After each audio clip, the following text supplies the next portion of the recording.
We're reading the next chapter of EVERNIGHT by Ross Mackenzie. The chapter is called Cannon Fodder. It's chapter 37. "What do you mean we shouldn't stop it?" said the Silver King.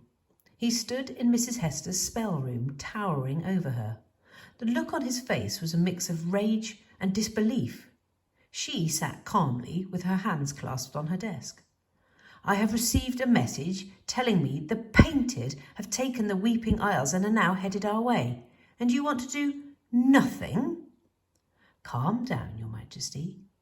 Calm down. Calm down, Mrs. Hester. First the White Witches start to leave, then the hags humiliate us in front of the city, and now this? Are you trying to ruin my haggin life?" "I'm not saying we should do nothing, Your Majesty. I'm saying we are not quite in the position to do anything yet. But that might not be the worst thing. We could use this to our advantage." "Have you lost your mind? What advantage can there be in letting the EVERNIGHT decimate my city?" She smiled at him, her white teeth sparkling. "Your city," she thought. "It's never been your city." "The EVERNIGHT is not interested in the city," she told him. "It wants people." "People?" "It needs an army, Your Majesty. Needs more bodies before it can go to Westerly Witch and wipe out the hags."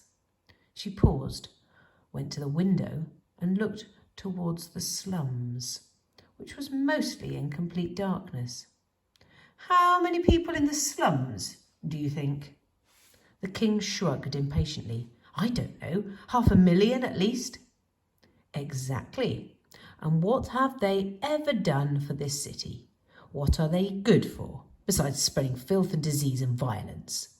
Wouldn't it be grand, Your Majesty, to let the EVERNIGHT cleanse King's Haven of this infestation?" The king's eyebrows knitted.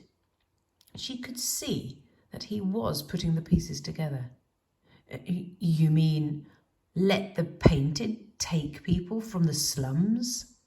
"Exactly. Think about it, Your Majesty. We block off the slums, keep the rats in their cage, then we evacuate the rest of the city, and we wait for the EVERNIGHT to empty the slums and take its new army to Westerly Witch and kill the hags.